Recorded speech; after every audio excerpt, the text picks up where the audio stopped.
I have the pleasure to moderate today's important session. I'd like to start by reminding of the overall framework that informs this series of sessions, which started on July 27th. ERF and its partners are presenting Global South perspectives on the future of work. The concept framing this series reminds us that work is a basic universal right, and so are decent conditions of work. Work is also a factor of production alongside land, capital, and technology. The revolution in technology and artificial intelligence has been provoking a raging argument about the benefits and risks for humanity. Some argue that technology is creating jobs and more leisure time for some. Others argue that technology is threatening jobs. The World Economic Forum's Future of Jobs report of 2020 stated that automation will destroy 85 million jobs, and artificial intelligence and related technologies will create 97 million jobs in the global economy. The IMF in 2018 anticipated that real wages will move upwards with the adoption of new technologies. Our series so far has shown how much more complex this picture is in the Global South, including in the MENA region. The series has shown that we need to take a careful look at education and labor skills, economic competitiveness and productivity, labor market institutions, demographics, and mobility trends. Our session today focuses on structural inequalities embedded in wealth, gender, race, regional discrepancies, and more. Our panelists are concerned about the likely challenges that MENA will face because of embedded inequalities, which will most likely hamper our ability as a region to take advantage of technology and artificial intelligence.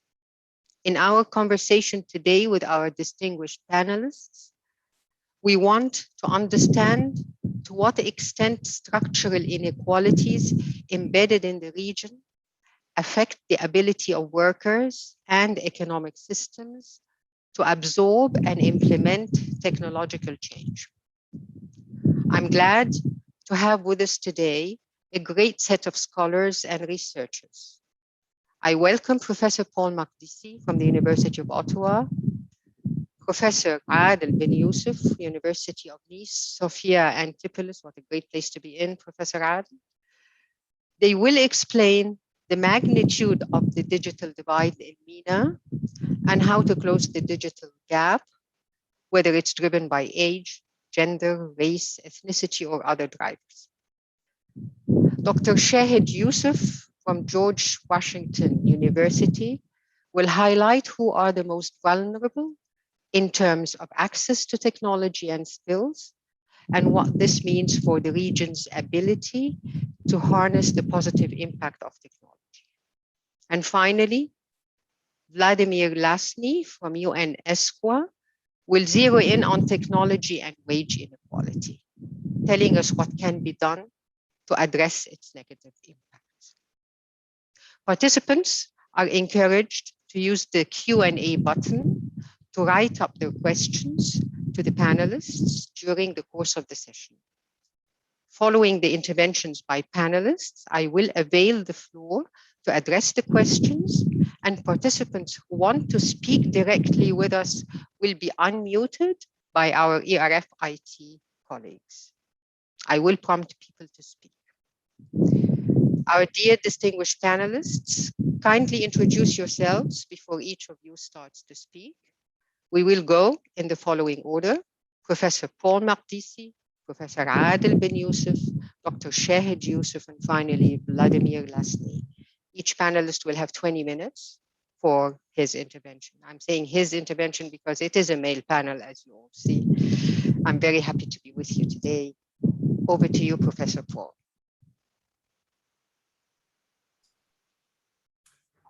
Good morning, good afternoon, good evening, everybody. So I'm going first. So I would have hoped to go later. So I'm, as was said, I'm a professor of economics at the University of Ottawa, and I've worked my entire career on inequality measurement and the impact of public policy on inequality, and I'm also an associate editor of the Journal of Economic Inequality. So let me share with you, I'm trying to find the right window, some slides that I've prepared as a professor. We are used to use slides to lay out our ideas. So when ERF approached me to talk about the topic of the impact of the digital economy on the future of inequality in the Arab world, I started thinking about this. So this is not a topic on which I've done research. So what I would present you today are my thoughts on the topic, and it may lay down the floor for future research that may be needed to better capture this idea. So I started by thinking, so what would be the potential benefit of this digitalization? And then I will come to the cost of the digitalization. And when I'm talking about benefit and cost, it's in terms of inequality. Most of you know, I assume that people who are listening today are from the MENA region, that Arab countries economies have been characterized as crony capitalist economies. My intuition, and it's an intuition, it's not a causal interpretation, is that this state of affair is highly due to the fact that those countries are among the most unequal country in the world when we take into account the top of the wealth and the income distribution in these countries. I refer here to some work of Alvarado, Aswad, and Piketty on the region. So if we look at survey, we don't get this result, but survey are representative of the population. If wealth and income are in the hand of the few, this is not captured by a survey, and the work of these researchers highlighted that when you account for that, these countries are highly unequal, and probably this crony capitalist structure is linked with this inequality. So the first thing that we can think is that if we move to a more digitalized economy, there will be more competition in the digitalized sector. So this will reduce the market and political power of these cronies, and this channel will tend to decrease inequality and inequality of opportunities in this region. However, the digitalized economy globally is characterized by important concentration of market power. So I was thinking about this yesterday. So I looked at how the top of the distribution of wealth in the world is characterized. And if we look at the top 10 richest person in the world, 6 among them are in businesses in the digital sector. So Jeff Bezos, of course, with Amazon, Zuckerberg, Bill Gates, Larry Page from Google, Larry Ellison is a software business user, and Sergey Brin. And among the 4 who are left, Elon Musk's initial wealth was due to business early in his career, businesses in the digital economy. So here it seems that there is a link between the big concentration of wealth and the digitalization, or all these businesses that are in this new industry. So if this concentration of wealth in Arab countries have brought us to crony capitalism, I'm pretty afraid that globally we may move in a direction like this. These people here have a lot of power. Just to give you an idea, so let's step out of the Arab world and look at the US. So the US is, of course, the richest country in the world. If we look at the median net wealth in the USA, it's $97,400.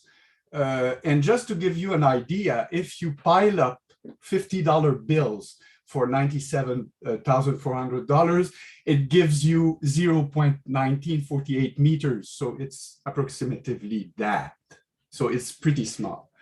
Now, if we want to put this in perspective, let's think of a person who has $1 million. So because here I'm doing this exercise because people don't capture the extent of this wealth concentration. So if we pile up $1 million in $50 bills, so same exercise for the millionaire, it will give you something of 2 meters, so slightly higher than me.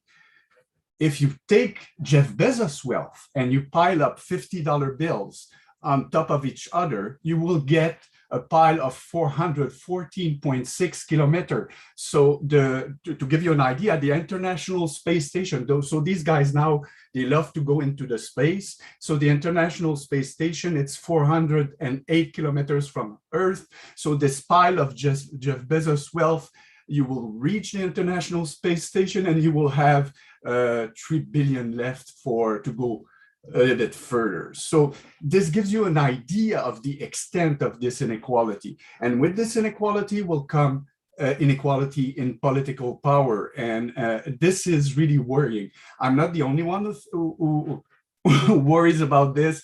I think that the new president of the US is trying to figure out what to do with these businesses. The idea is that this is not the first time it happened in the economic history. With the Industrial Revolution, it happened, and we know that some measures have been put in place to break some monopolies and reduce market power in the US. They didn't kill anybody. They didn't make a big revolution.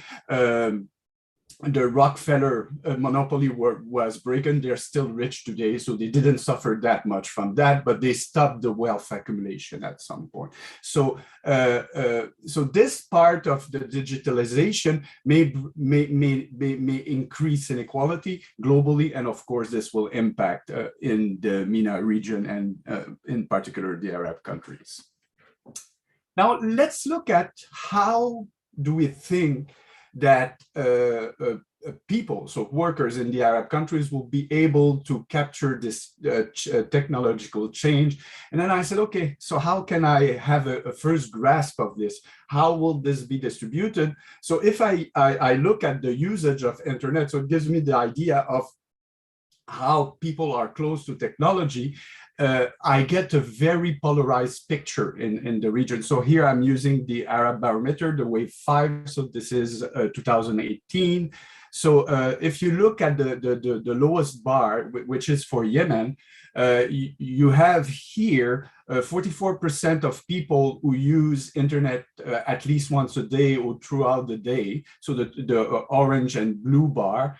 And on the other end, you have 46% of people who don't use internet at all, so no connectivity here. So you have here this big polarization between two groups in Yemen. And if you look at other countries in the region, you have a similar picture, except for a few countries where internet usage is more widespread.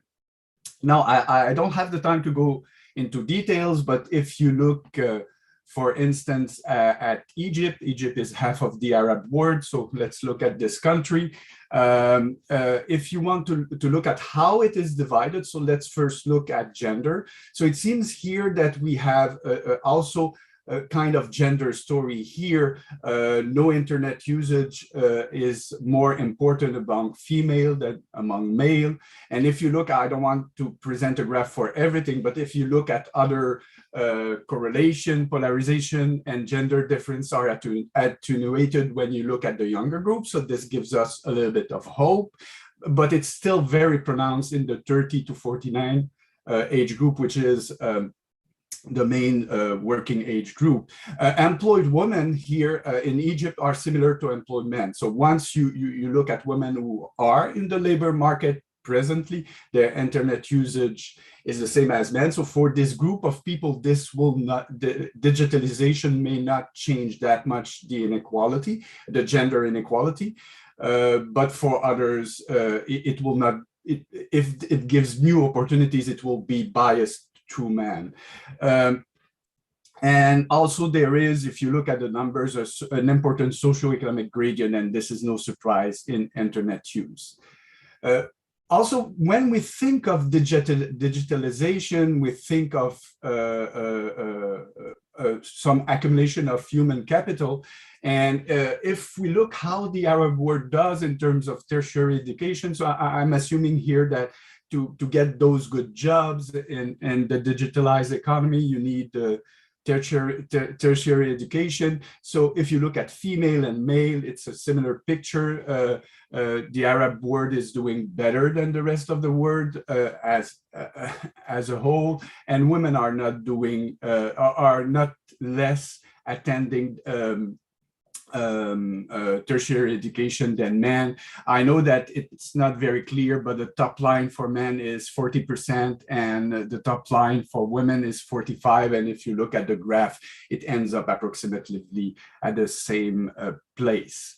Now, this gender equality in tertiary education, unfortunately, does not translate into equality on labor market participation. And this is a thing that we should think of and think about how digitalization may affect this. So if you look at different countries in the region, the ratio of labor market participation of female to male is very low from a global perspective. And this, and now the question is, will digitalization improve that? So I don't have a clear answer, but let's think a little bit about this. So two things may explain this low female participation in the labor market. So it may be a supply side story or a demand side story. I don't have here a complete picture, but let's look at some hints from the literature. So supply of labor is people looking for a job. So are women willing to participate? Are families of women willing to let them participate in the labor market? So there was an interesting RCT that ran in Saudi Arabia by Burstein Gonzalez and Yanagi Zawadrat. It was published in the American Economic Review last year. And it seems that Arab men don't have a clear picture of how Arab men think. So in Saudi Arabia, it seems that most young married Arab men actually favor women getting a job. So we're talking here about young Saudis that are married, but they also at the same time, they think that other young Arab men are not favoring women participating in the labor market. So they call this pluralistic ignorance. So each one is in favor, but the person doesn't know that his counterpart, the other man, are in favor. This is a very easy, there are very easy solutions there. So it seems that the young generation in Saudi Arabia, and probably it is similar elsewhere in the Arab countries, is very open to female participation in the labor market. They just don't know that the others are also open. So the policy solution to that are relatively easy. Also, I don't have the quotation here because it's too far in the back of my mind, but they also, some RCTs have highlighted the fact that women would tend to participate more in the labor market if they are self-employed. And of course, digitalization with remote work give this opportunity of contracting in this labor market. Now, unfortunately, if we look at the demand for labor, there is an interesting ongoing work by Adam Muhammad Osman at the University of Illinois, and he has run an RCT. The RCT is done, now he's writing the paper. I talked a little bit with him. And so this was done in Egypt, and he finds that employers directly admit that they prefer to hire men than women. So you don't need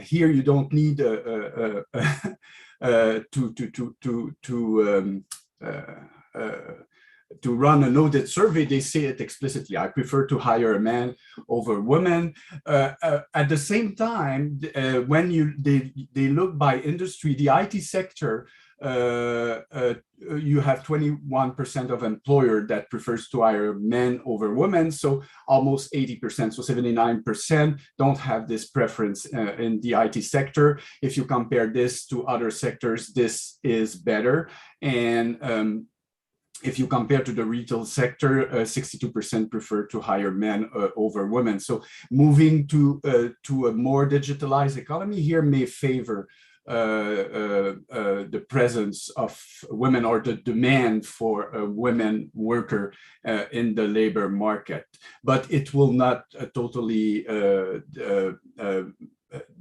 gender gap here will not totally disappear, because there is still some discrimination in the IT sector. This is for Egypt, but we can think of probably something similar elsewhere. But it will improve, but it will not solve everything. And this concludes what I had to say today.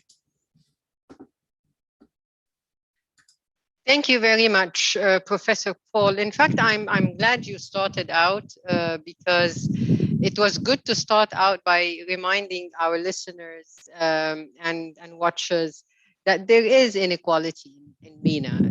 I am often surprised how many are still walking around who do not think that MENA has an issue of inequality. We've inherited this from earlier times when we thought we were better than South America, for instance. We might have been, but this is no longer the case. And thank you for reminding us of that. And thank you also for reminding us that technology is associated on the global level with high concentration of wealth. And you gave the information for that.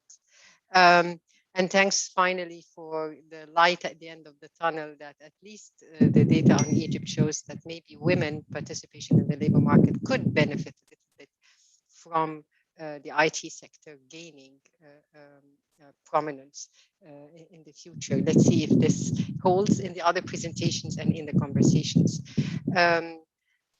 We move on now to our next speaker.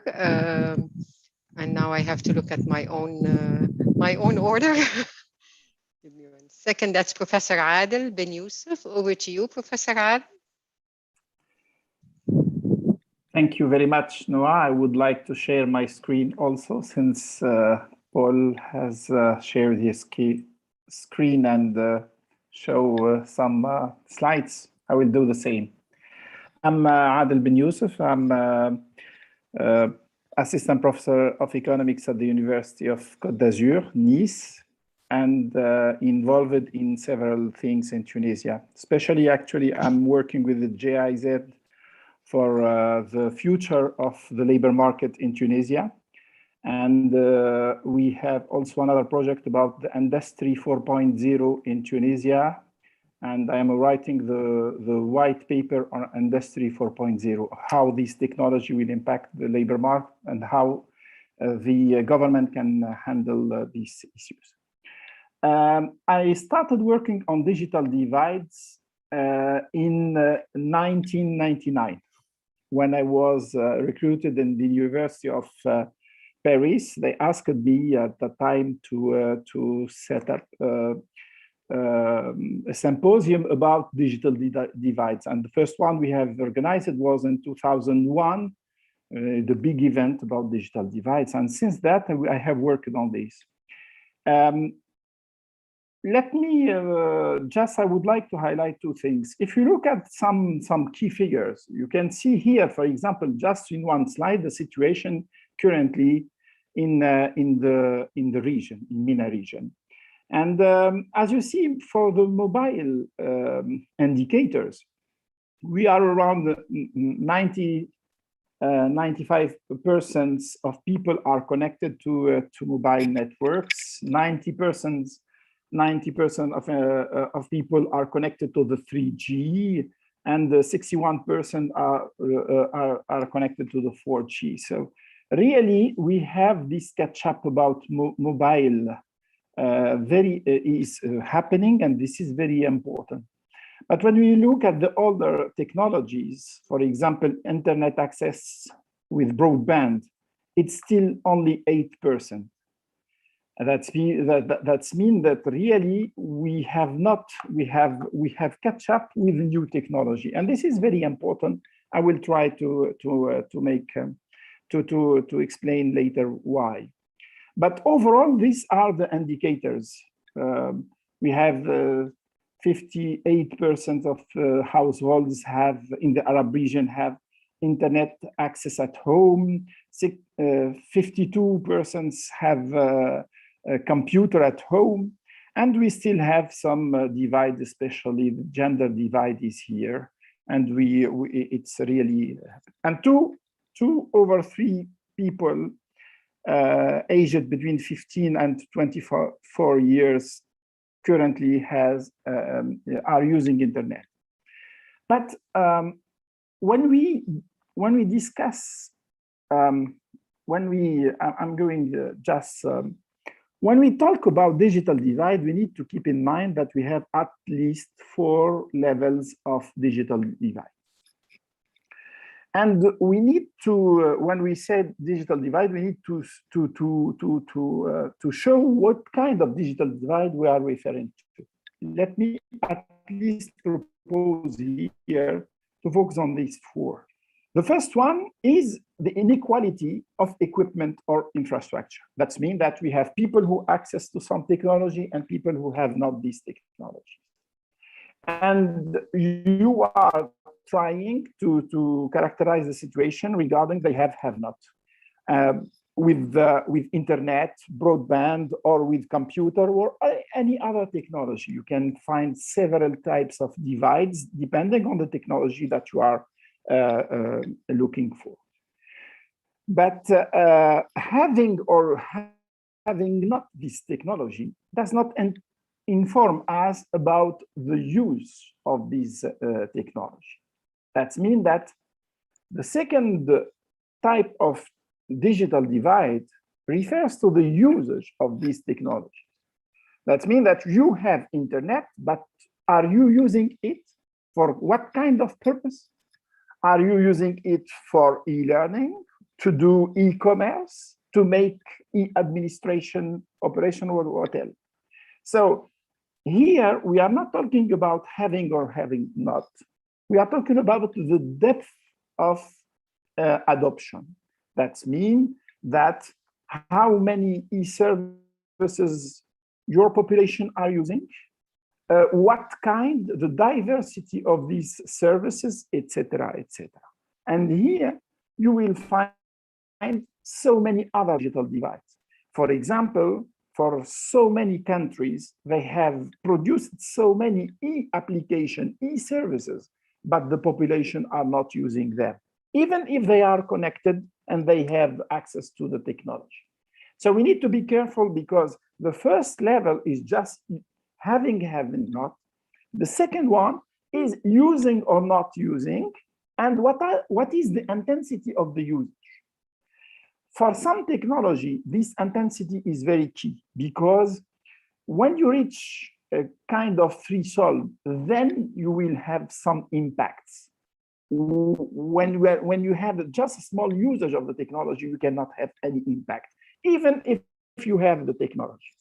And we have found this during the lockdown of the COVID-19, because, okay, in the MENA country, we have access to the technology, and I have shown you the slide with the indicator. But the lockdown forced us to use this technology. And here we found that in some countries, for example, in my country, in Tunisia, the education was stopped because the teacher said that they are not able to use this technology. So it's not about equipment of the education system, it's about the user of this technology. And the question of the users is very important also, because in some cases, we have tried to characterize the surplus, the consumer surplus that you gave these users. And we have, for example, seen that for the France, it's give you the equivalent of 2,107 and $2,651 per year. That means that the people that are using this technology, the technology, internet, etc., may have a surplus, and this surplus of consumer is greater when they use it efficiently. But the third level of the digital divide informs us about the skills, the learning process. That means that these technology are evolving, as I have said it Monday, because we have several waves of technology arriving. We have not the same technology that we are observing. We have different types of technology. We have Internet 1.0, Internet 2.0, Internet mobile, Internet of things, etc. These things are evolving. Since then, you need to acquire basic knowledge and you need to learn. And this is the third level, is the way that you are accelerating your skills, your learning process in order to be in phase with the new generation of the technology. And this is very important because they have a direct impact in the labor market. You need to update your skills regularly. You need to improve your skills in order to keep your job. And this is the third level. And you have people who are able to learn, able to update their skills, and people who are not able to update their skills and to learn. And the divide is about the learning process. Finally, this is, for example, let me show you some figures about these ICT skills and the basic skills, the standard and the advanced, and how the proportion of the population that they have these skills in the Arab world, in the region, in the MENA region. So really, you are seeing that for the basic skills, so many countries have invested already and they have reached a certain level. But for the advanced skills, we are lacking people in this. Finally, the fourth level of the digital divide is about the impact. It's about the performance. You may have these technologies. You may use this technology even intensively. You may learn about this technology and acquire the skills, and you may have not, you are not accelerating your performance. And this is linked to the productivity paradox. That means that this technology, even if you invest in, you need to be careful because there is no direct effect on productivity and the performance. For some categories of people who are well equipped, well skilled, who are using efficiently, there will be increase in their performance and therefore in their wages. And for other people, they will use this technology, learn how to use, but they will not have any impact. And this is make that you have more inequalities in your society because the impact is not direct. And even if you invest, you need to ensure that other conditions are in place in order to have this performance. And we need to clarify that really, for example, when we have looked at this condition for the firms, not for individuals, the change that you need to make is the organizational change. You need to change the internal organization of the firm in order to be in phase with this technology change.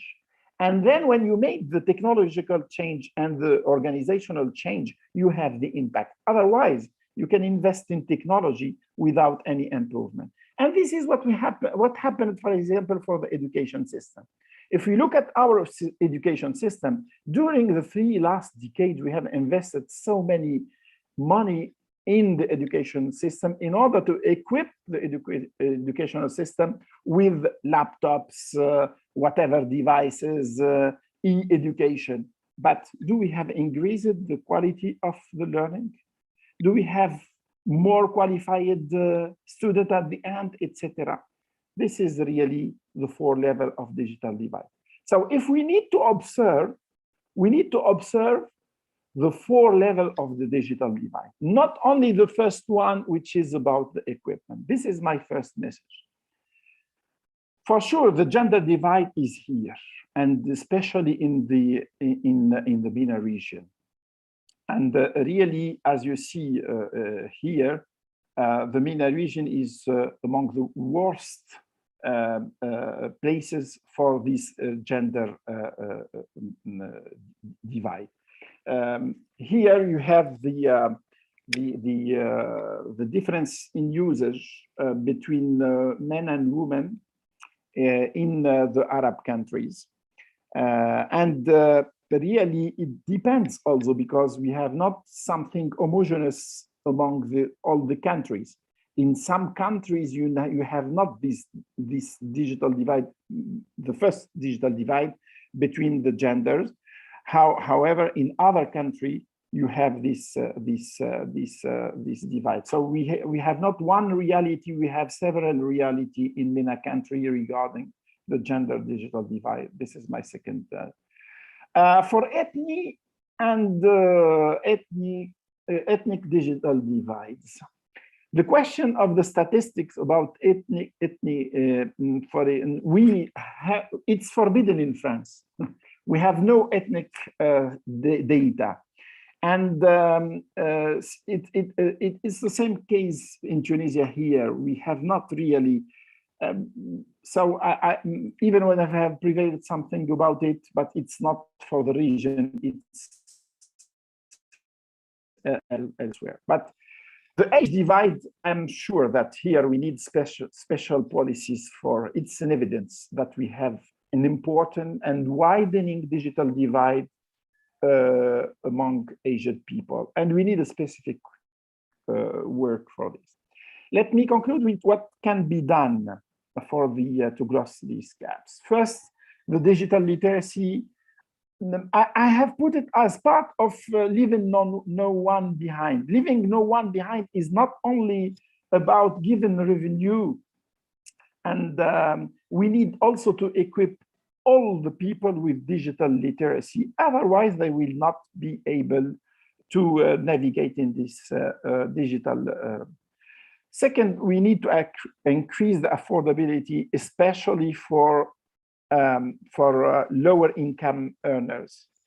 For example, one of my suggestion was in different fora is to say we need to cut the energy subsidies, but we need to put in place subsidies for internet, subsidies for ICT. This is key, especially for the lower income earners. We need also to develop internet infrastructure, because now most of the region rely only on mobile. And this is, according to me, a great vulnerability. We need also to invest in broadband, because some application will need broadband, because the new technology, especially Industry 4.0, need the broadband. We need really to have the bandwidth, which is very important. And we need not to have this dependence only for dependence to some firms in the mobile phone. For sure, we need to address the gender gap, and we need to have specific action for female in the country, in our region. And finally, really, we need to improve the skills in the education system, because the technology are evolving so fast, and this technology will be at the core of the job market. So we need to catch up in this, especially by promoting, as I have said Monday, problem solving, communication, creativity, and collaboration. The skills about this technology are not only linked to the technology, they are also behavioral skills. So thank you so much for listening to me and hear some papers about this theme that I have wrote. Thank you. Thank you, Noha. Thank you very much for this presentation, Dr. Adel. It's really quite helpful to remind us all that digital divide needs to be unpacked the way you have done in terms of access, usage, skills, and finally impact. And you reminded us that the impact is not linear, and we need to unpack the non-linearity of digital access and its benefits and connections to other economic and social positive results is not straightforward. So thank you for this observation. And also you've reminded us in your so what section of the presentation of very important messages related to leaving no one behind, related to the broadband issue, which is an issue that will require public investments, and governments need to start to think carefully about that. And finally, a very important message of yours on the enhancement of skills, not only technological ones and technical ones, but behavioral ones, from problem solving to in creativity and collaboration. Indeed, skills very much lacking in many of the new generations that graduate from respectable universities around the MENA region. So thank you very much for these powerful messages. We move on now to Dr. Shahid. So over to you, Dr. Shahid. Thank you. Good afternoon and good morning. And thank you also for inviting me. My name is Shahid Yusuf. I'm Chief Economist of the Growth Dialogue in Washington, DC, and also non-resident fellow at the Center for Global Development. Most recently, I've been working on innovation systems in East Asia, primarily looking at China and Korea, and also working on issues relating to climate change and extreme weather events, which are particularly problematic in the United States these days. So it's a pleasure to be joining this roundtable discussion, and let me sort of plunge right in. As you know, the future of work in the digital era has attracted immense discussion, which has been supercharged by the COVID pandemic. While digital technology has enabled many firms to survive and given rise to new services, it has downsides. The biggest worry it has aroused concerns the future of employment opportunities. Will there be enough good jobs for all those looking for jobs? Or must countries, both developed and developing, contend with an expanding army of unemployed and unemployable workers with all of the attendant problems? As you know, such fears are not new. The first industrial revolution aroused similar worries in the late 18th and 19th centuries as machines displaced workers, starting with textiles and then extending to other industries.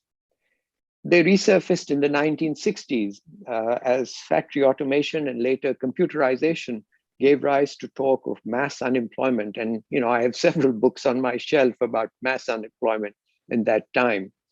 Since the turn of the century, technological change is once again threatening to sweep away jobs, not just in manufacturing, but also a multitude of service sector jobs that seemed at one time to be relatively secure. The fears voiced 2 centuries ago proved to be largely groundless. Technological change, by stimulating economic growth and the spread of industry, created an abundance of opportunities. And because the process of structural change was relatively gradual, adjustment was spread over decades. This minimized the costs and hardship. The second industrial revolution, which initiated the automation of industrial processes, the increased use of robots, and the spread of computerization, ushered in a golden age of development. Advances in technology raised productivity and incomes, multiplied the number of new occupations, and absorbed millions into urban services, which, as you know, rapidly overtook industry as the principal source of employment, which is the case in every country now. This long economic boom, which continued through the turn of the century, greatly benefited from globalization in its several manifestations. We are now in the throes of the third or fourth industrial revolution, depending on how you count these revolutions. We are also well into the third decade of digitalization. We are past peak globalization and are witnessing both a slowing of trade growth and some consolidation of global value chains. We have lived through a major crisis in 2009, followed by a long recession, and are barely recovering from the COVID pandemic. And most strikingly, we are observing over the past decade and more a slowing of factor productivity growth, even though the pace of digital innovation appears to be accelerating. Slowing factor productivity and GDP growth and continuing rapid diffusion of labor displacing technology has revived old nightmares, the threat of persistent structural unemployment, declining social mobility, and widening income inequality. These fears have been exacerbated by headwinds created by climate change and by demographic factors. Developed countries and China worry over the aging and decline of populations, while many developing countries, including in MENA, struggle with the bulge of unemployed youth with more to come. This time, the threat from technological change is different and arguably more acute. Let me address two questions. First, are the current worries regarding labor displacement by digital technologies misplaced or real? And second, what are the implications for the Middle East regarding technology diffusion and employment outcomes? As you are aware, concerns regarding labor displacing technological change have been fanned by a slew of projections. With the global economy needing to absorb 750 million new workers between 2010 and 2030, the projections have taken on an unusually ominous ring. Although the focus is mainly on advanced countries, employment prospects in emerging markets could be hit equally hard as they share many of the occupational groupings. One of the earliest and most frequently cited study is by Frey and Osborne. They estimated that digital technologies could displace 47% of workers in the United States, spread across 702 occupational groupings. Other estimates have followed. A study by Mark Murrow of Brookings concluded that automation could put 25% of jobs at high risk in the United States and 36% at moderate risk. More than a third of jobs could be imperiled in Finland, 59% in Germany, and between 45% and 60% in Europe as a whole. A report by the McKinsey Global Institute projected the loss of 30% of jobs to automation worldwide by 2030, and with 375 million workers affected. This report and others noted that jobs in factories that absorb the unskilled and those with high school education or less are becoming fewer, even though the volume of manufacturing output is increasing. The nearly 2,000 experts surveyed by Pew Research also concluded that large numbers of occupations would shed jobs. Overall, some 20 million or more manufacturing jobs could be lost to robots by 2030 worldwide, with each industrial robot eliminating between 1.6 and 3.9 workers. Unemployment is not the only worry. Automation could raise productivity, but by displacing labor, it might depress wages and worsen inequality. There could also be a partial de-skilling of the workforce, with several craft skills currently earning high wages becoming redundant, and more time will be spent monitoring machines than in actually making things. There is an emerging consensus on which occupations are most imperiled. Routine, repetitive, assembly line jobs, whether in the auto sector, food production, or the making of garments, could be and are most easily automated out of existence by industrial robots and eventually the Internet of Things. Just like the agricultural workforce is shrinking, even though the volume of output is growing, so also fewer and fewer people will work in industry. But that's not all. Many current occupations and services could take a bigger hit. Digital technologies aided by artificial intelligence are poised to displace numerous routine, clerical, and retail jobs, and jobs in the hospitality industry, all big employers. The weeding out process may not stop there. In a book titled The World Without Work, Daniel Susskind foresees continuing task encroachment. He, along with other researchers, maintains that advances in AI will put a host of cognitively demanding white-collar jobs in the line of fire. Professional and skilled workers will not be spared, with more jobs lost through substitution than will be replaced through machine labor complementarity. The surviving minority will be those with specialized tertiary level skills.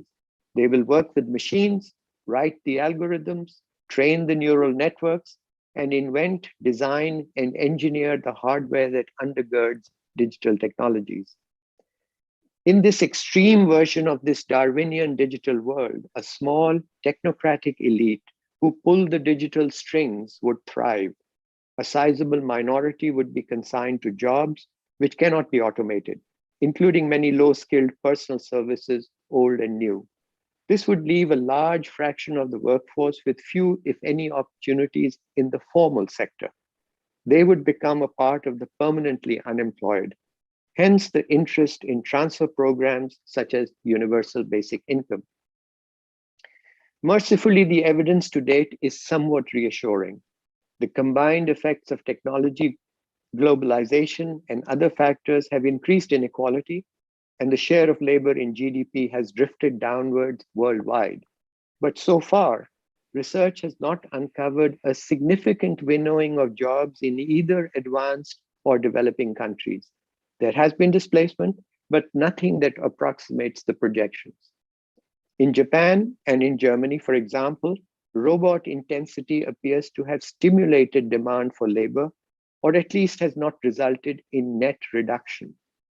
Data from Germany shows that robotization reduced manufacturing employment by 275,000 between 1994 and 2014.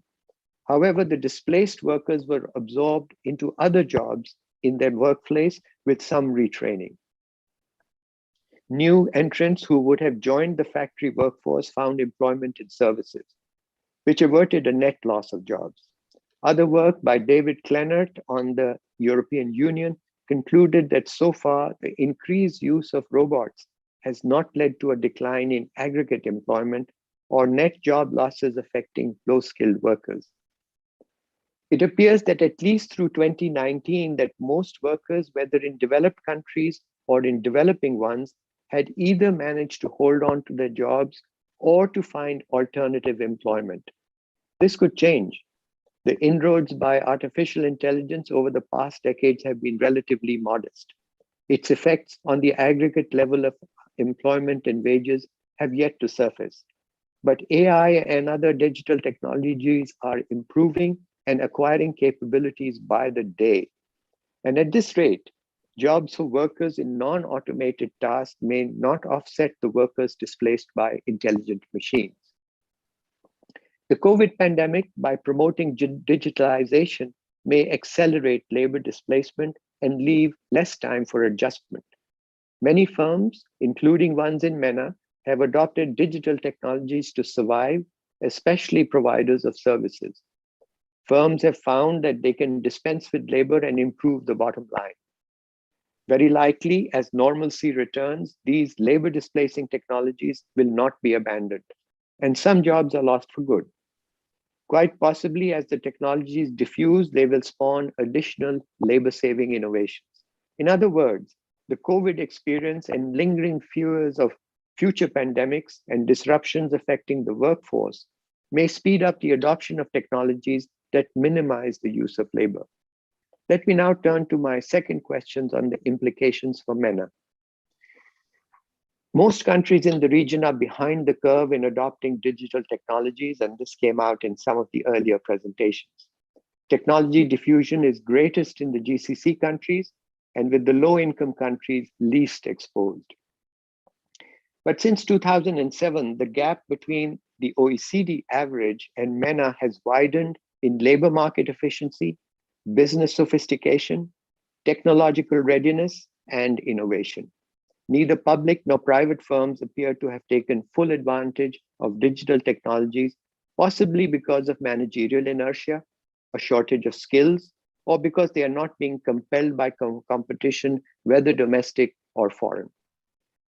One additional reason could be that protected state enterprises absorbing a significant fraction of the workforce are reluctant to lay off workers and slow to assimilate technology. The technological sluggishness is also signaled by the slow pace of diversification into higher value and more complex activities between 1970 and 2015. A related implication is that countries in MENA may not be experiencing the job displacing and income polarizing effects of digital technologies to the same extent as are the advanced economies.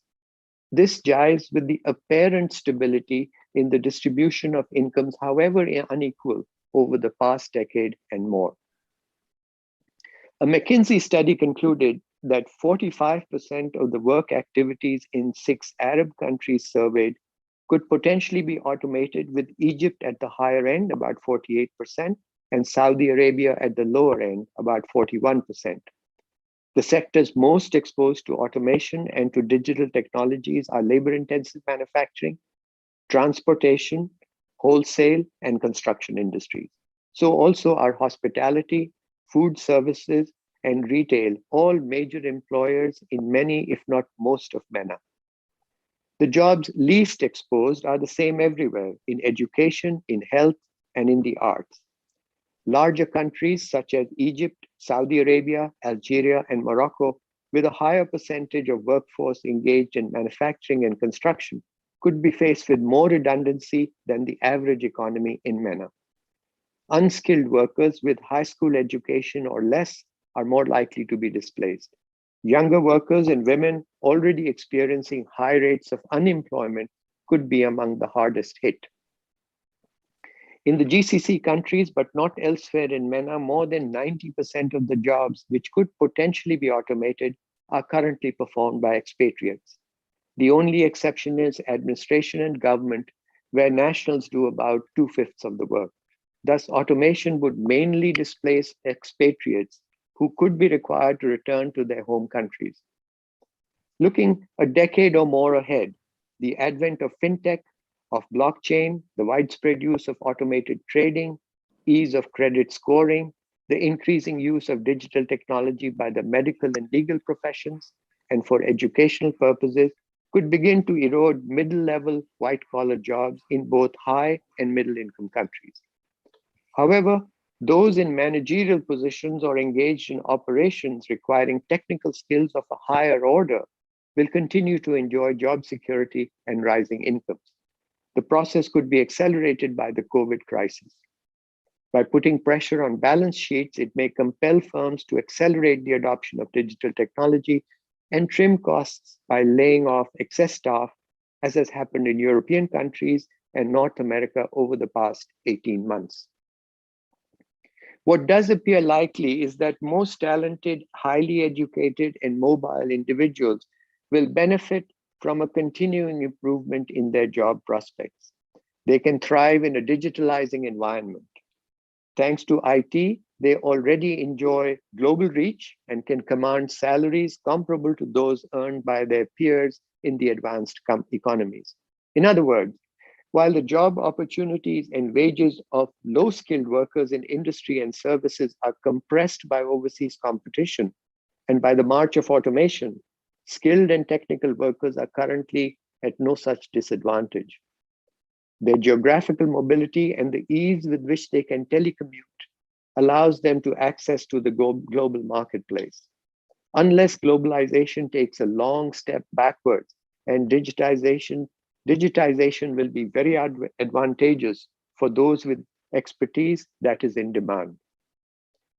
Although there are drawbacks, Middle Eastern countries cannot afford to delay technology adoption where appropriate to stimulate the growth of productivity and incomes. Making high-speed broadband more widely accessible would build tech literacy, improve the earnings of the rural population and women, and narrow the digital divide, as again noted by earlier speakers. Easier and cheaper access could encourage adoption of technologies, especially by lagging small and medium enterprises. They would create business opportunities and promote startup activity. How rapidly the process could unfold will be a function of many factors. I can think of at least 10. Public policies incentivizing the use of digital technologies. Labor laws that limit the freedom of companies to lay off workers and require costly severance payments. Relative factor prices, that is, the cost of capital relative to that of labor. The speed with which the cost of robots and digital hardware declines. The adaptability of machine learning for a variety of tasks. The availability of skills to utilize digital technology. Organizational changes to make productive use of automated technologies. The fixed and operating costs of capital-intensive production processes. Workers can be fired, but robots cannot. Social pressures could constrain the use of technologies displacing workers, given the high rates of youth unemployment. And lastly, demand for products and services that are digital technology and skill intensive. One can speculate that in the interests of competitiveness and growth, governments and private firms will be under pressure to adopt the new technologies. How soon this will happen is open to conjecture, and undoubtedly, low-income countries and those beset with social political problems will lag the rest. Once these technologies diffuse through the system, organizational restructuring and the displacement of labor by smart machines will occur at a faster pace. This has the potential to increase inequality as it has in mature economies, unless it's offset by the emergence of new occupations that command high wages and can absorb laid-off workers. If the formal sector generates fewer jobs, the unemployed and newcomers would be compelled to seek low-paid informal work, which seems to be the lot of so many in MENA even today. Poor job prospects could erode the incentive to invest in education and skills, and this could compound the problem. This would, as I say, compound the skill deficit that derives from the unequal access to education currently and from the very poor quality of the training that is imparted. The COVID pandemic has injected an additional dose of uncertainty. Much depends on how long the effects persist and the speed with which global GDP and trade growth rebound. With respect to digital technology adoption in MENA, it's by no means obvious that firms will seize this opportunity to automate their operations and dispense with workers, as might be the case in some advanced economies. Industry 4.0 technology could begin to make deeper inroads in high-income economies, but the pandemic shock need not spur automation of light manufacturing in middle-income countries, as relative cost will still favor labor use. Because key sectors of MENA economies have been hard hit, in particular energy, tourism, and the transport sectors, governments have less fiscal headroom. Also, surviving firms are faced, at least in the near term, with shrinking markets and saddled with heavier debt burdens. Therefore, investment in digital technologies and in associated intangible capital might have low priority over the medium term. Moreover, because countries are minimally integrated with manufacturing global value chains, this lessens the pressure to upgrade the technology in the interests of competitiveness. The near-term priority is to extinguish the COVID pandemic, and as the global economy recovers, to take full advantage of export opportunities and to attract foreign direct investment. The medium-term priority is to undo the COVID-induced erosion of intangible and workforce capital and to deepen skills. To improve longer-term growth prospects, generate adequate job opportunities, and reduce income inequality, countries in the region will need to raise productivity. Effective harnessing of technology will play a vital role. And by building human capital, it will be easier to assimilate technology and to ensure that the workforce has the skills for the jobs that eventually do become available. All these projected developments are subject to a lot of uncertainty. As a famous person once remarked, prediction is difficult, especially if it is about the future. The uncertainty is compounded by the threat posed by climate change and the need to engage with the greening of growth. One can visualize a positive scenario in which the greening imperative speeds up technological change, growth, and employment. I continue to hope that we will never have to endure a darker scenario. And I thank you for your attention. Thank you very much, Dr. Shahid Yusuf, for this intervention. I really find it extremely important that you have underlined the fact that fewer and fewer people will work in industries and service sector areas that are, for the MENA region, labor intensive, labor creating and labor absorbing. This is a serious observation. And it's good that throughout your presentation, you've made connections to COVID as just an example of how those shocks to our systems coming ahead of us more and more will create that incentive for digitizing and automation. So we all have to stop and think carefully if our industries, and more importantly, since the MENA region has deindustrialized in the past few decades, more important than our industries, it's our service sector become more digitized. What will we do with the surplus labor? And thank you for reminding that other cases such as Japan and Germany and other EU countries are showing that the scenario might not be gloomy. But the question is, how can we avoid that? And here you gave a fantastic set of themes, I would call a research agenda, to calibrate the positive and the negative implications of digitization and automation in the MENA region. There is a lot in every single point out of the 10 you mentioned that requires still more research. Thank you for that intervention. Last but not least, I'll turn the mic over to Vladimir Lasny from UN ESQA to finish us up with the presentations before we open it up for questions. Over to you, Vladimir. Okay, thank you so much, Noha. And so I'm an economist with UN ESQA, which is the regional branch of UN headquarters. We are in Beirut.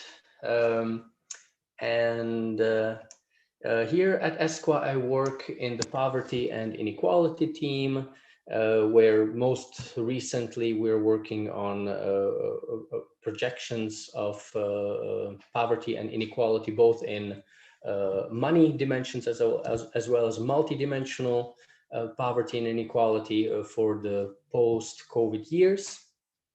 And so in my presentation now, given that everything has already been said by the preceding three speakers, I have the kind of leisure to maybe just talk about some anecdotal observations and a specific activity that was undertaken by UN ESQA in Lebanon.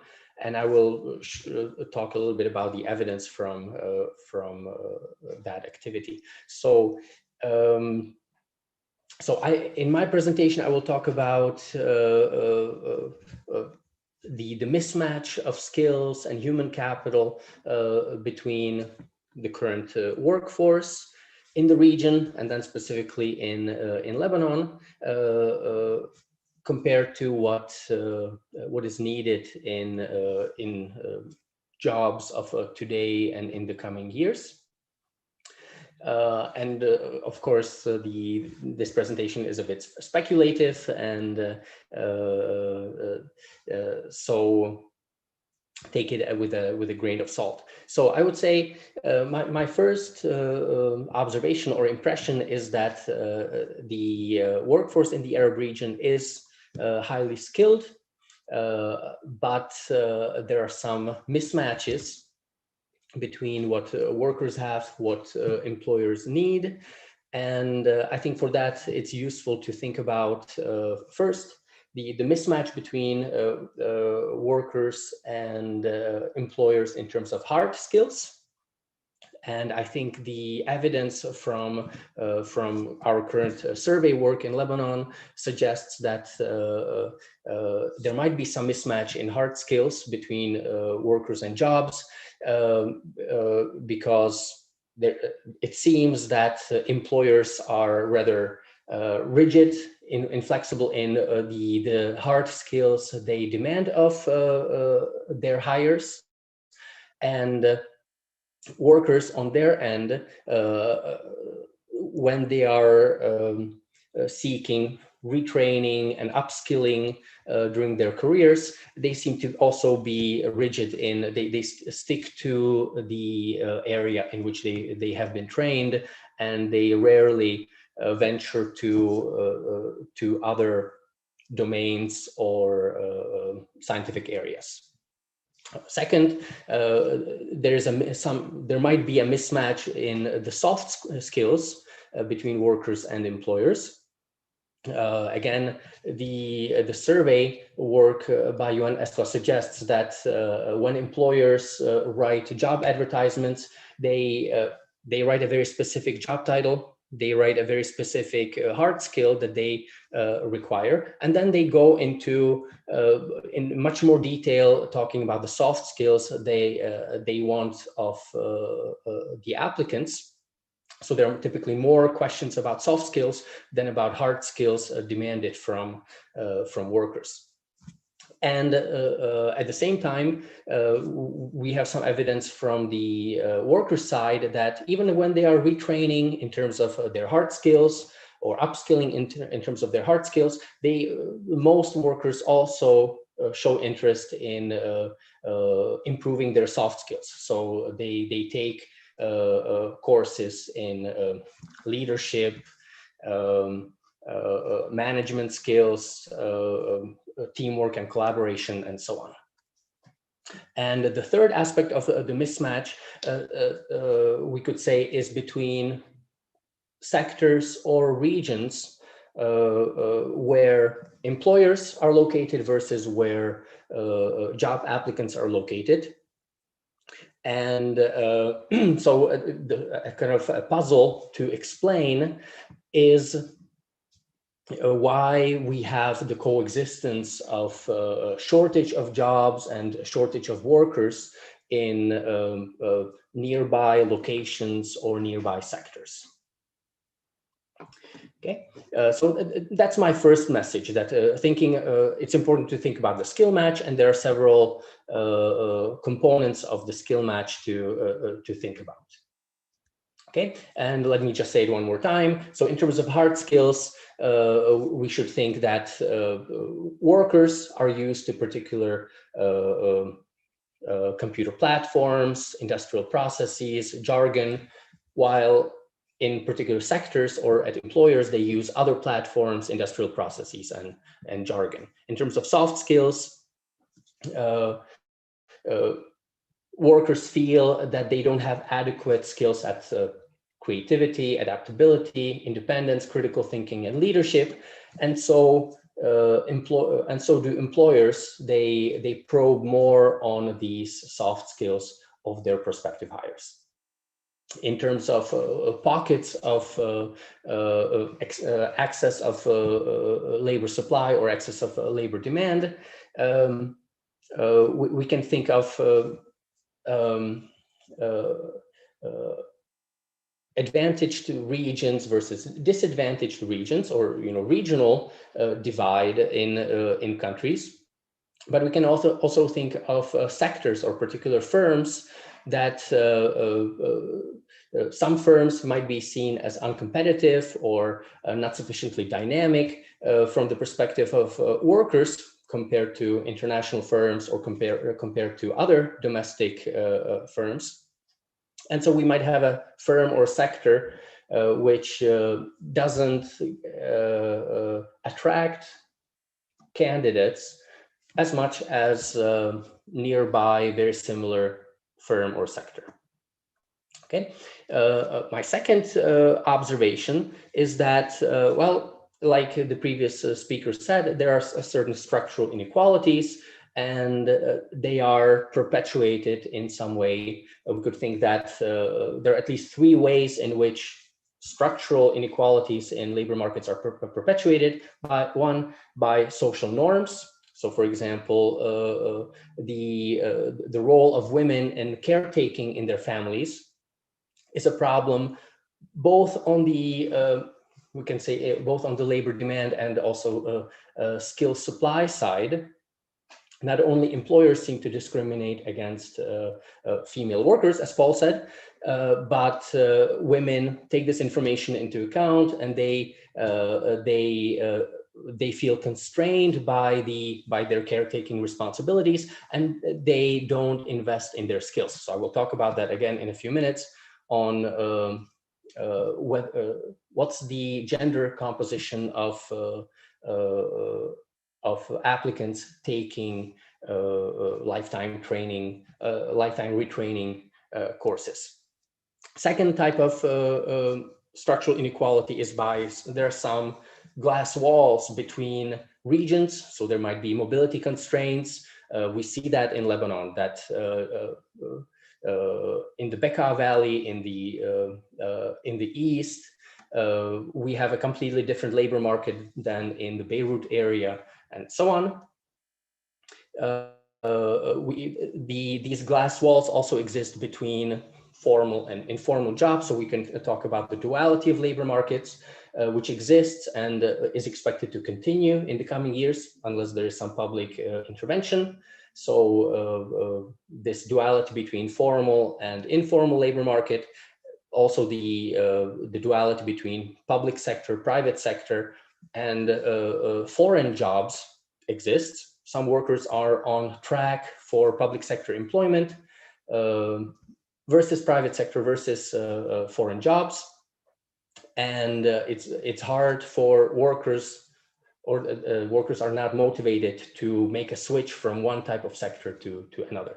And third kind of structural divide is by unequal opportunities. So different regions have different infrastructure. So I think in Lebanon, it's very clear that some regions suffer from inadequate energy supply, internet, even clean water these days.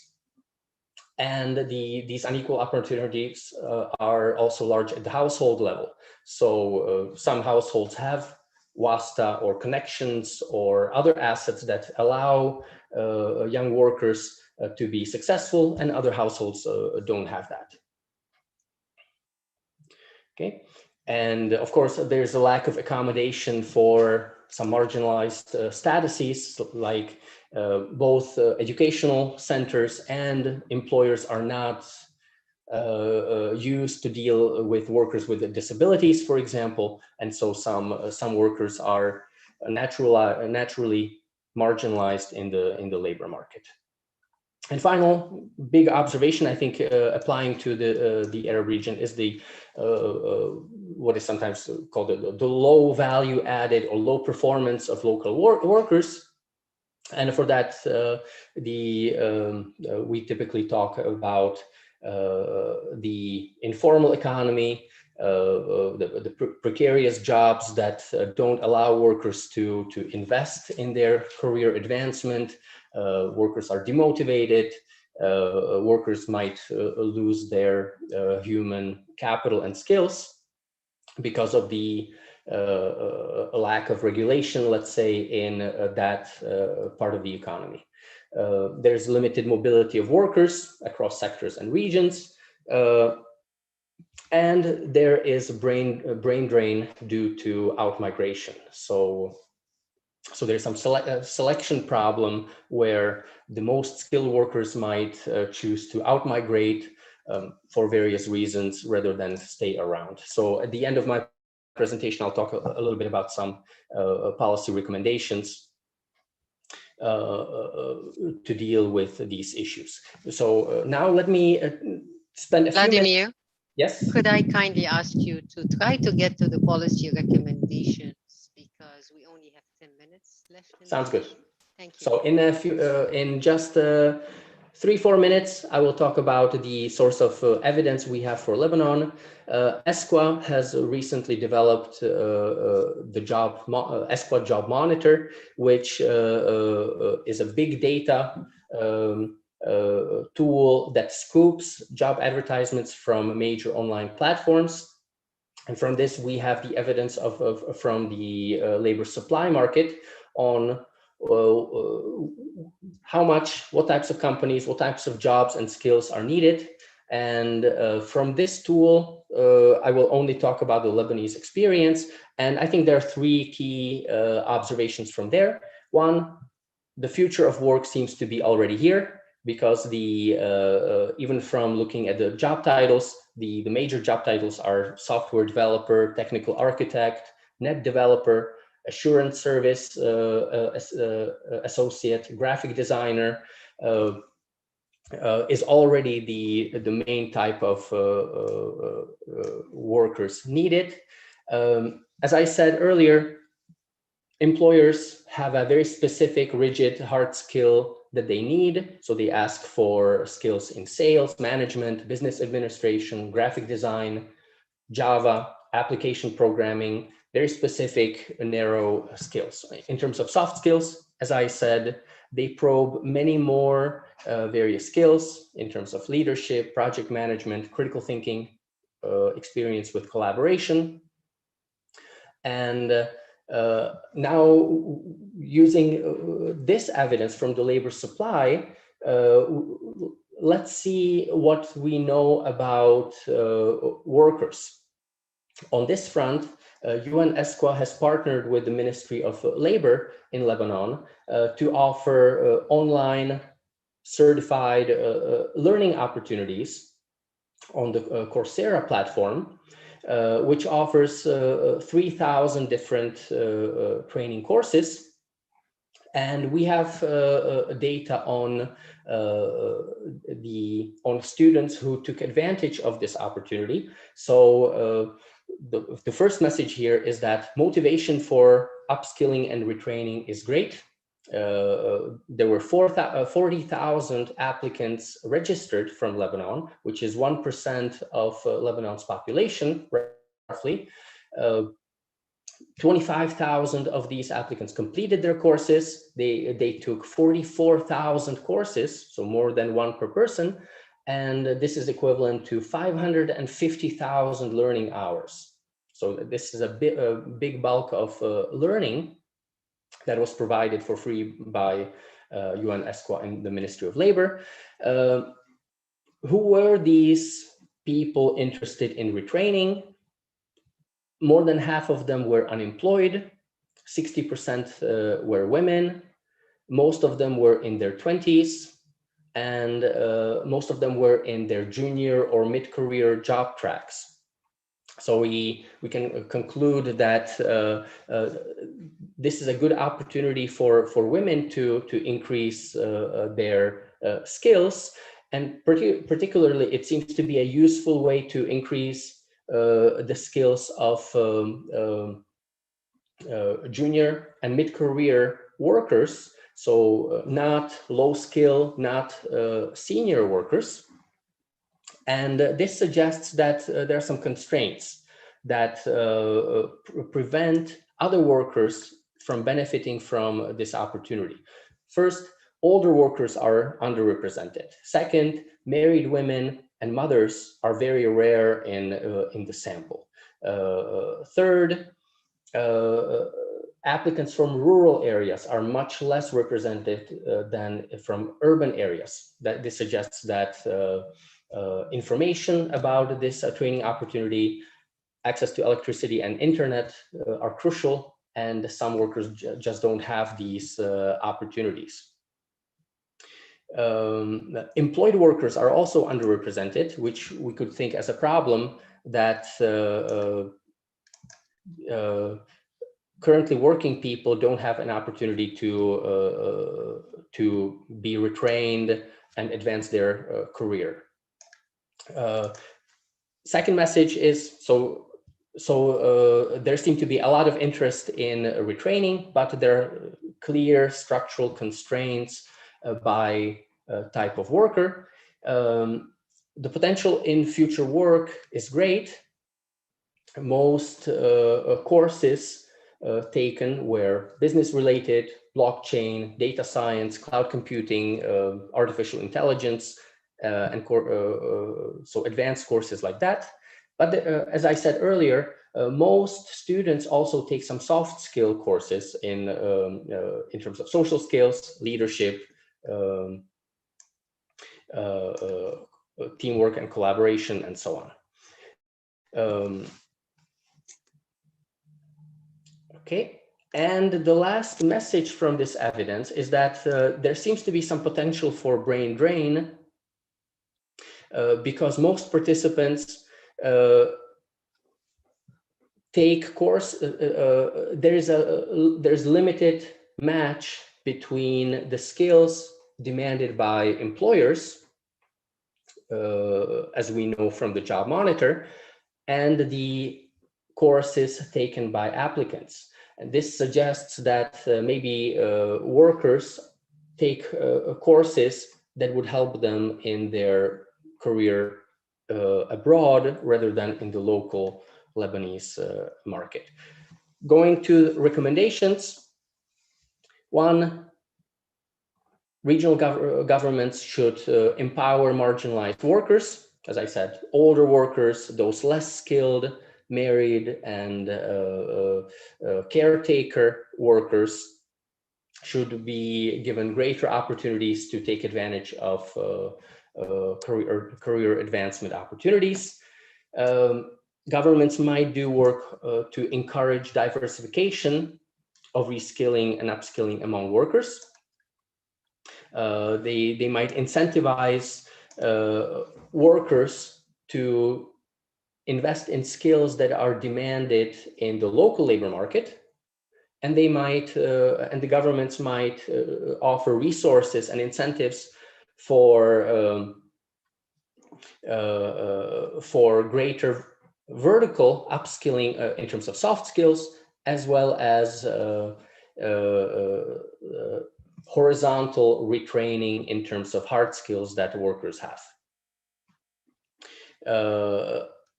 There's a great need for market guidance to reduce the mismatch between the skills that workers have and the skills that employers need.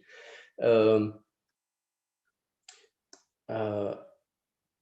governments could do a better job guiding employers to create jobs taking into account local skill supply. Facilitating mobility of workers and of employers to deal with the problem of pockets of unemployment and shortage of workforce in nearby pockets. And there might be, and the governments might do more to coordinate between educational providers and companies so that again, to incentivize workers to learn skills that local companies need. Finally, let me say, okay, I think this is the last message that I wanted to relay. So this is all from me. Thank you so much for listening. Thank you very much, Vladimir. We have practically ran out of time and went 2 minutes over the time. I can see in front of me 2 questions in the Q&A chat room. One of them I would like Professor Adel to address directly in the chat room about where is Lebanon in the data set that Professor Adel used. So maybe please go ahead and respond to Amal, who asked that question right into the chat room. The other question asked also by Amal is an interesting one, in fact, and it has to do with digitalization and its impact on measures fighting and combating corruption. I know none of you was given that sort of guideline to talk about the impact of digitization and automation on political indicators of governance, such as corruption, although we all know, of course, that corruption does have intersections with inequality in very big ways. So what I'll do right now, because we are really out of time, is maybe request our participants, panelists, and guests to just hang on with us for another 5 minutes, no more. Panelists, all of you do not have to answer to the corruption question. Think about what your research and the observations and data points you have in your own work could say about the connection between digitization, automation, and fighting corruption. Feel free to say whatever observations you have, and if you have none to that connection with corruption, that's okay. You don't have to speak.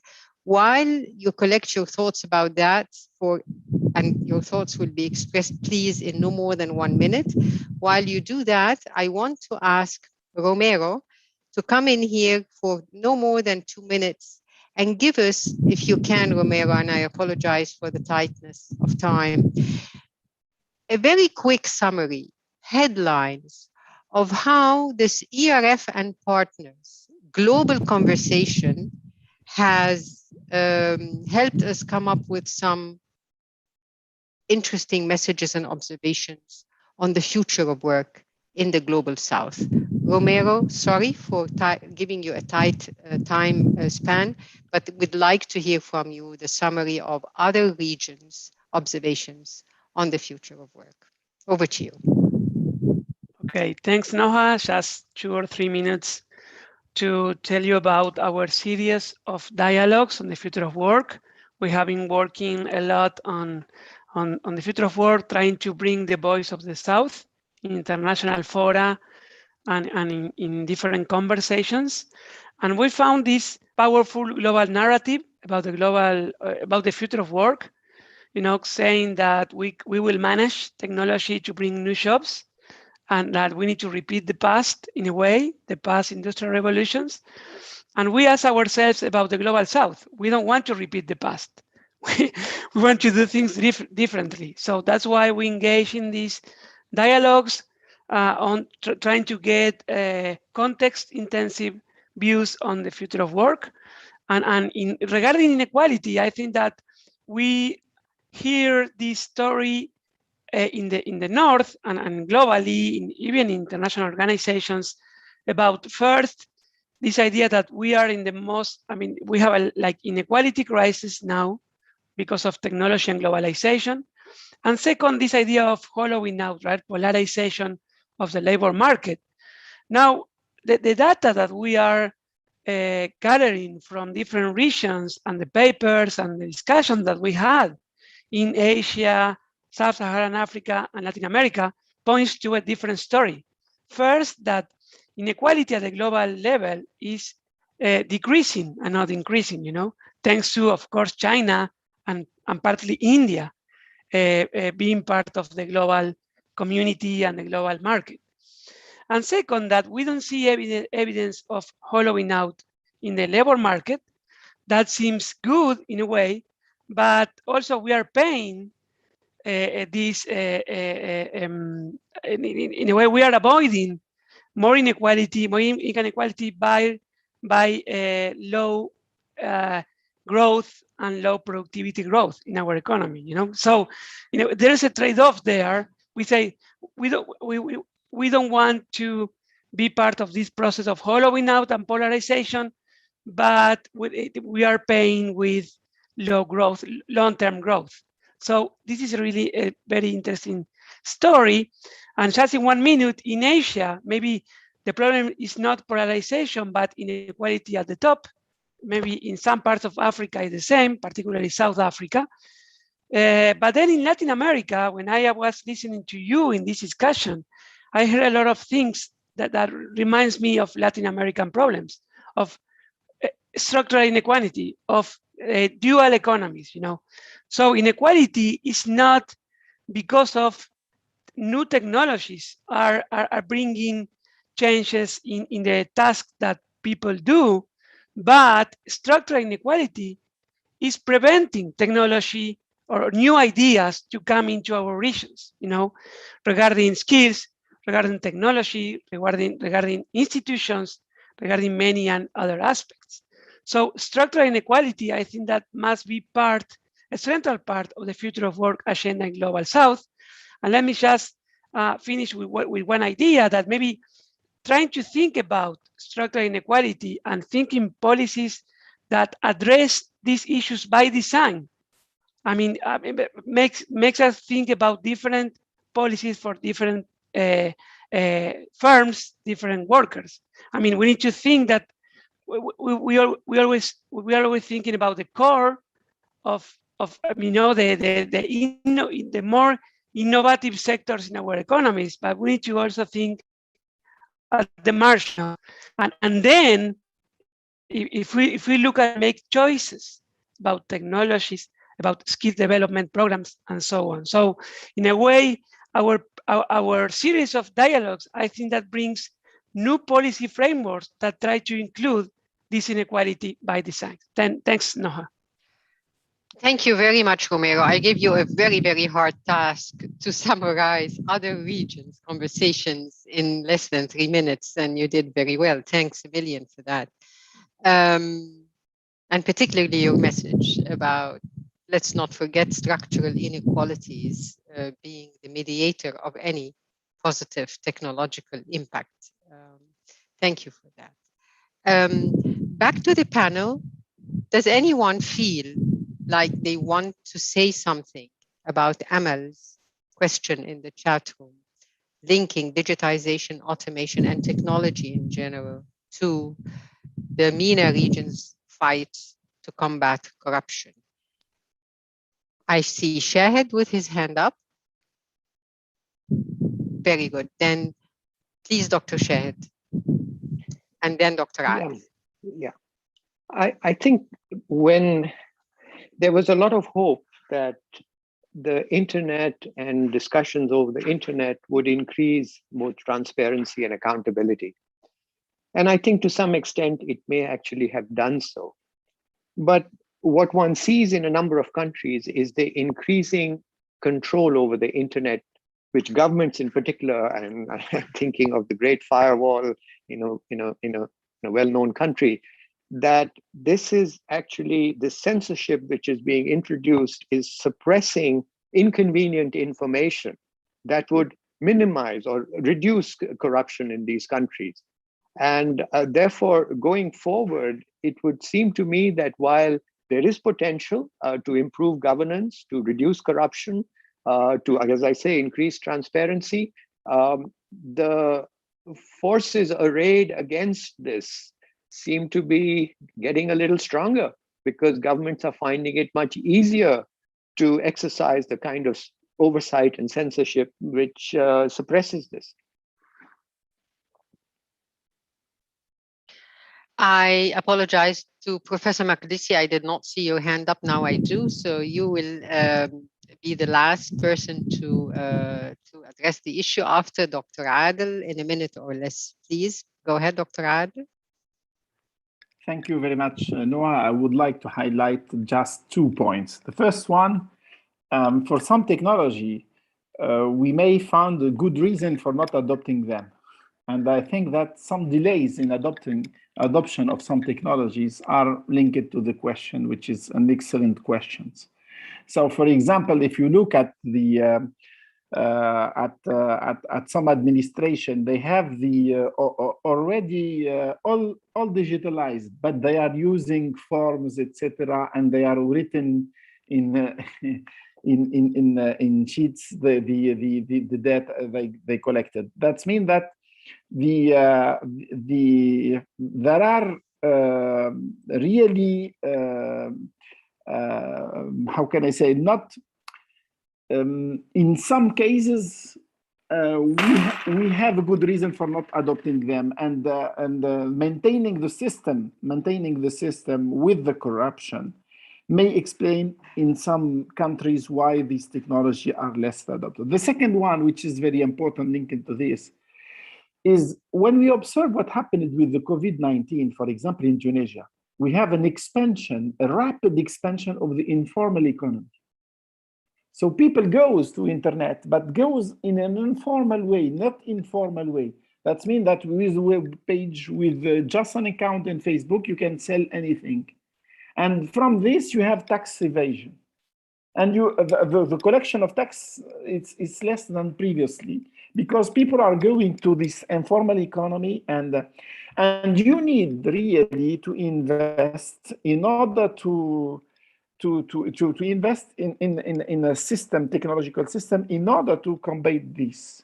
And that means that really the question of digitalization and will be central because we have a threat to the threat of expansion of informal economy in the digital world in Arab countries.